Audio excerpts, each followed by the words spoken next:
Salut tout le monde, c'est Miss Rongeur.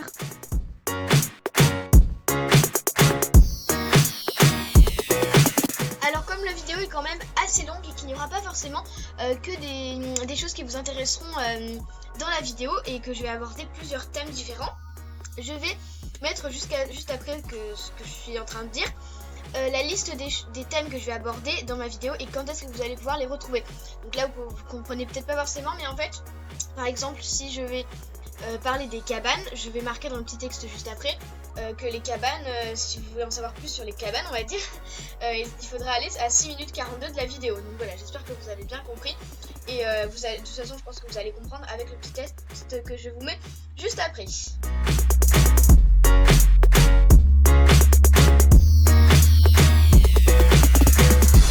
Aujourd'hui, je vous fais une vidéo un petit peu plus normale que toutes les vidéos info et FAQ parce que comme je l'ai déjà dit la dernière fois, je sais qu'il y en a qui aiment pas ce genre de vidéos, donc j'essaie quand même de faire à chaque fois entre ces vidéos là des vidéos normales. Comme vous pouvez le voir, on a changé la disposition des cabanes, tout ça, mais je vous ferai une vidéo sur les changements du clapier un petit peu plus tard parce que là, il faut absolument que j'arrête de parler et que je commence la vidéo, sinon elle va durer 3000 ans. Alors, je vais parler de l'habitation, de l'habitat d'un rongeur, de la maison, l'habitation, comme vous voulez, du rongeur. Donc, les essentiels à avoir dans la cage ou le clapier, la position, l'emplacement de la cage et plein de petites choses comme ça. Je vais peut-être faire en deux parties parce que ça va être peut-être un petit peu long. Mais bon, voilà, je vais essayer quand même d'aller très vite. Pour commencer, le bon endroit.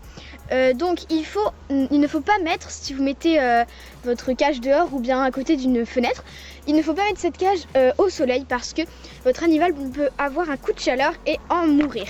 C'est très grave et il ne faut pas non plus les mettre dans des endroits où il y a des courants d'air car ils peuvent attraper froid. Voilà, donc ensuite il faut aussi mettre votre cage, si vous avez des chiens ou des chats, le mieux ce serait en hauteur, donc sur une table ou sur quelque chose que vous pouvez acheter dans un magasin comme ça qui vend des meubles comme Ikea ou bien Leroy Merlin ou des choses comme ça. Voilà, mais le mieux c'est, vous pouvez très bien le mettre au sol, mais le mieux c'est en hauteur. En plus comme ça, votre rongeur pourra regarder ce qu'il y a autour de lui. En fait, ça l'inquiétera moins. S'il entend quelqu'un arriver, il pourra plus facilement voir cette personne. Ensuite, la température, il vaut mieux qu'il soit dans un endroit où il fait entre 15 et 20 degrés s'il est à l'intérieur d'une maison, évidemment. Ensuite, le bruit, ça ne les dérange pas forcément. Il y a juste les bruits aigus, ça les inquiète. Donc, je ne sais pas si vous avez des enfants qui crient beaucoup et tout ça, évitez de les mettre à côté d'eux. En fait, essayez de les mettre dans une pièce plutôt isolée de tous ces cris. Maintenant, on va parler de la cage en elle-même. Alors, il faut que si vous prenez une cage avec un rebord en plastique, vous savez, c'est les cages avec un rebord en plastique et puis du grillage en fait autour. Donc il faut que le rebord en plastique ne dépasse pas 16 cm de haut parce que bon, après avec la sueur et la paille tout ça, vos animaux seront plus hauts, mais en fait si ça dépasse 16 cm de haut, ils ne pourront pas regarder par-dessus, ils ne pourront pas voir ce qu'il y a autour d'eux, ce qui va les inquiéter. Donc voilà, ce n'est pas bien, il faut qu'ils puissent regarder autour d'eux, donc il faut pas plus de 16 cm pour le rebord en plastique. Ensuite, la taille minimale pour 2 cochons d'Inde, c'est au moins 120 cm de long sur 80 cm de large et 45 cm de haut. Donc il y a des gens qui pour des cochons d'Inde ou bien des lapins, mais les lapins je pense pas, mais pour des cochons d'Inde prennent des cages qui sont faites pour les hamsters. Donc les cages pour hamsters, elles sont vraiment toutes petites parce qu'un hamster c'est très petit. Et voilà, donc là je parle pour les cochons d'Inde plus spécialement parce que voilà, je mets de mon petit livre là sur les cochons d'Inde. Et donc voilà, j'ai les informations pour les cochons d'Inde.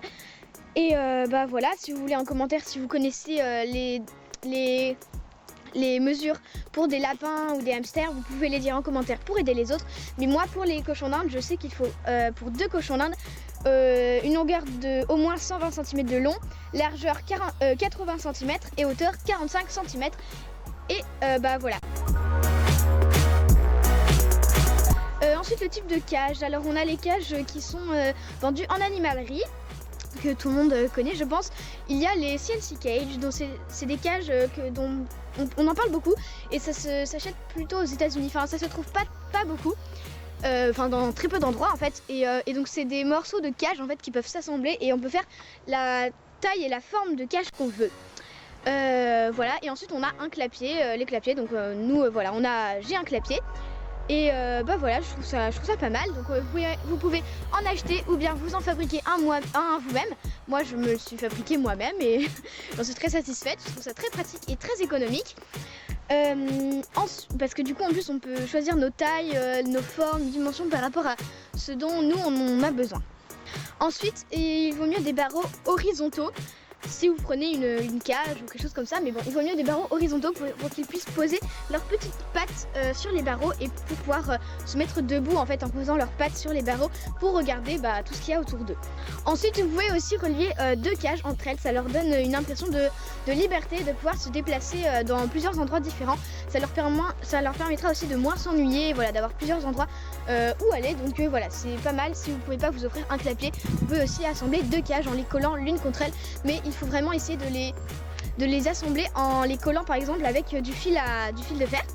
Voilà, pour éviter qu'elles ne s'éloignent l'une de l'autre et que vos rongeurs ne s'échappent.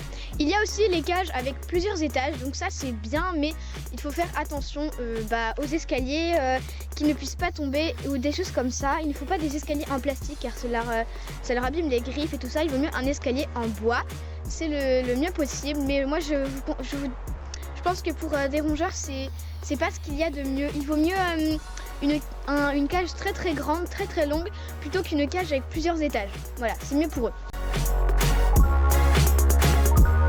Ensuite, pour la litière, vous pouvez utiliser de la paille comme de la sciure, des copeaux de bois et des choses comme ça. La litière de tourbe et la litière pour chat ne sont très mauvaises pour les rongeurs, il ne faut pas du tout en utiliser. Par contre, vous pouvez utiliser de la paille ou de la sciure, des copeaux de bois, etc. Ensuite, on va parler des cabanes. Alors, pour les cabanes, c'est très important d'avoir une cabane pour eux. C'est vraiment très très important parce que ça leur permet de s'abriter ou alors quand ils sont dehors, de se mettre bien au chaud. Si vous avez plusieurs animaux, enfin plusieurs rongeurs dans votre cage, il faut une cabane très très grande qui puisse comporter tous vos rongeurs. Parce qu'ils aiment être tous en groupe, comme ça c'est un sentiment de sécurité. Mais il ne faut pas avoir qu'une seule cabane, il faut en avoir plusieurs. Donc moi j'en ai 3, voilà, comme ça, voilà. Et puis parce que sinon si ils veulent se mettre, être tout seuls en fait, tout simplement. Des fois ils ont envie d'être tout seuls. Voilà, il faut qu'ils puissent aller autre part et s'abriter des autres. J'ai 3 cabanes, une cabane pour chacun, voilà, comme ça règle le problème. Alors, je vais finir cette vidéo avec les essentiels à avoir dans une cage. Donc, le premier essentiel, c'est un biberon, évidemment. Alors, il y a soit les biberons, soit les gamelles d'eau. Mais moi, je vous conseille plutôt les biberons parce que les gamelles d'eau, ça se renverse et tout ça. Donc, voilà. Mais après, un biberon, il faut savoir bien le nettoyer. Sinon, c'est vraiment un trou à microbes et ça peut être très mauvais pour eux.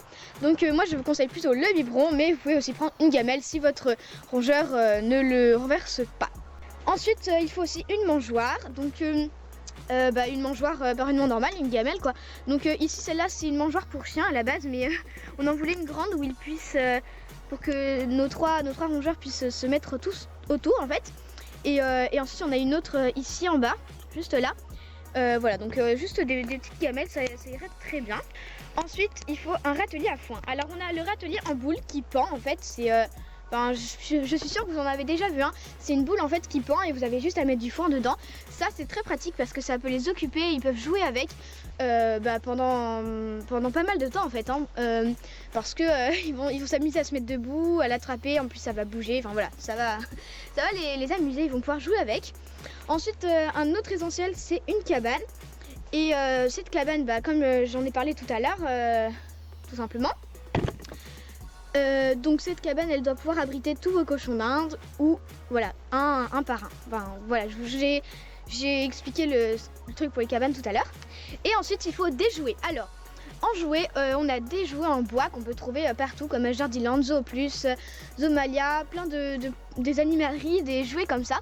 Il y a aussi des tubes de liège, on peut leur donner des tubes de liège, des tunnels, il existe plein de jouets différents. Donc voilà, le mieux ce serait d'avoir des jouets comme des tubes de liège, des jouets en bois, etc. pour qu'ils puissent s'occuper et ne pas s'ennuyer tout simplement. Et voilà, c'est la fin de cette vidéo. Si elle t'a plu, n'hésite pas à la liker, à commenter ou à t'abonner. Si tu as des conseils à me donner à moi ou à d'autres personnes, n'hésite pas à donner tes conseils dans les commentaires. Et bah voilà, moi je te dis à bientôt pour une prochaine vidéo. Bye!